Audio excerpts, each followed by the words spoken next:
अस्सलाम वालेकुम वरहमतुल्लाहि वबरकात। नाजरीन, मैं हूं हकीम ज़हीर अहमद और आप देख रहे हैं चैनल टीवी मशवरे। आज मैं आपको लिकोरिया के बारे में बताऊंगा, इसकी अलामात, इसके असबाब वजूहात और इसके इलाज के बारे में मुकम्मल आपसे डिस्कस करूंगा। तो नाजरीन, जैसा कि मैंने पहली वीडियोज़ में भी आपसे रिक्वेस्ट ये की है कि मेरी वीडियो को शुरू से आखिर तक ज़रूर देखें, ताकि इसमें जो मुफीद मालूमात है वो आप तक पहुंच जाए और ये वीडियो इलाज में आपकी मावन साबित हो। चलते हैं सबसे पहले इसके तारफ़ की तरफ। फ़र्ज की अंदरूनी तह जो है वो तेज़ाबी खासियत रखती है, तो वो बीमारियों से भी इसको महफूज रखती है। जब किसी अंदरूनी या बैरूनी असर की वजह से इसकी तेज़ाबी खासियत जो है वो ख़त्म हो जाए या कम हो जाए, तो इसके नतीजा में रहम या खसियतुर्रहम में सोजश हो जाती है और इस सोजश की वजह से रतूबात का बहुत ज़्यादा खराज होना शुरू हो जाता है। ये रतूबात रंग में भी सफ़ेद होती हैं और पानी की तरह बेतकल्लुफ़ व रकीक बहती है और मिकदार में भी बहुत ज़्यादा खारिज होती है। तो इसको अतिबा ने लिकोरिया यानी सलानुर्रहम कहा है। तो नाज़रीन, अब चलते हैं इसकी अलामात की तरफ। जब लिकोरिया शुरू होता है तो इसके साथ खारिश जो है वो भी होनी शुरू हो जाती है।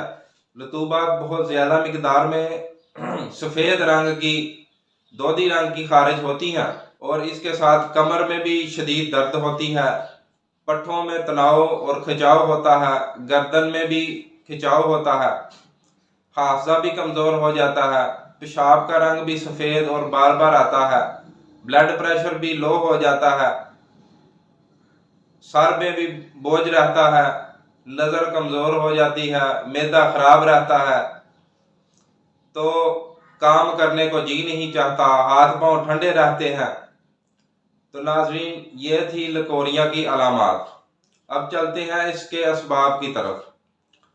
तो नाजरीन, मोटापा जो है वो भी एक बहुत बड़ा सबब है लिकोरिया का, क्योंकि इसकी वजह से जिस्म में एल्कली और खार की ज़्यादती हो जाती है, यानी रतूबात बहुत ज़्यादा बढ़ जाती हैं, जिसके नतीजा में खसियतुर्रहम में सोजिश होने की वजह से रतूबात का खराज होना शुरू हो जाता है। तो सर्दी के मौसम में रहने वाले या सर्द इलाकों में रहने वाले भी अक्सर इस मर्ज का शिकार हो जाते हैं, लिकोरिया का शिकार हो जाते हैं।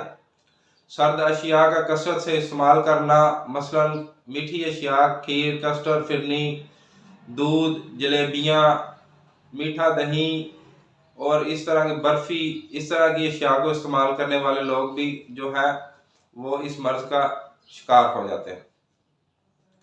तो नाजरीन, अब चलते हैं इसके इलाज की तरफ।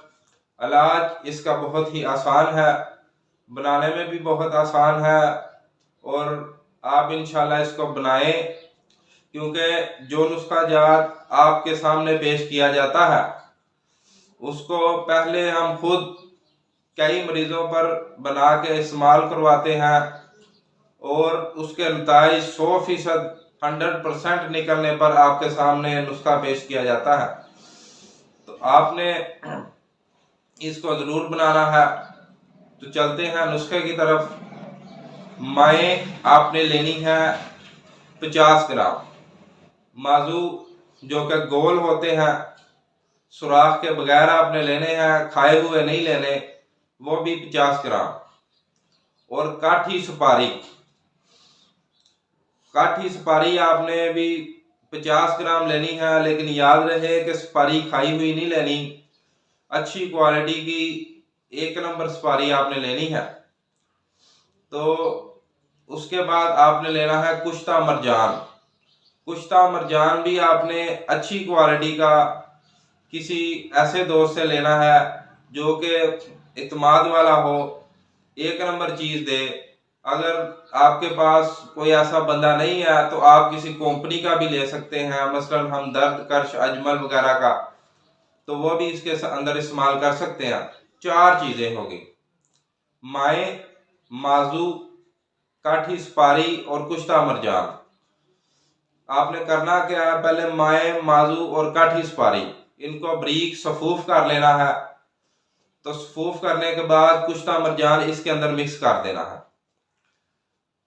तो मिक्स करने के बाद आपने 1000 मिलीग्राम वाले कैप्सूल जो है, सबसे बड़े कैप्सूल, वो आम मिल जाएंगे आपको, मेडिकल स्टोरों से भी मिल जाते हैं, पंसारियों से भी मिल जाते हैं।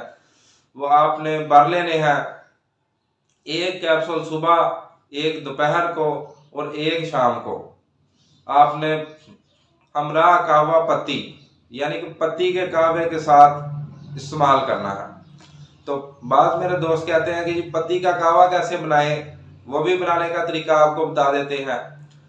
एक चुटकी पत्ती लेनी है, उसको आपने पानी के अंदर, 1 कप पानी के अंदर डाल देना और उसके अंदर हस्बे जायका आपने चीनी भी शामिल कर लेनी और 2-3 उबाले आने पर उसको उतार लें।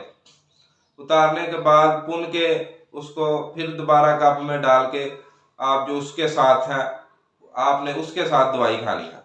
तो आप इसका रिजल्ट खुद देखेंगे इंशाल्लाह। 1 या 2 हफ्ते के अंदर अंदर पुराने से पुराना लकोरिया जो है उसका भी कला कमा कर देगा, बिल्कुल ख़त्म हो जाएगा इंशाल्लाह लकोरिया। तो नाजरीन, अगर आपको हमारी वीडियो अच्छी लगी तो इसको लाइक और शेयर करें और हमारे चैनल को सब्सक्राइब कर लें।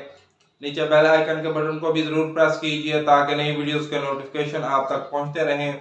इंशाल्लाह नेक्स्ट वीडियो में एक नए टॉपिक के साथ फिर आपके सामने हाजिर होंगे। तब तक के लिए हकीम ज़हीर अहमद को दीजिए इजाज़त। अस्सलाम वालेकुम वरहमतुल्लाहि वबरकातुहू।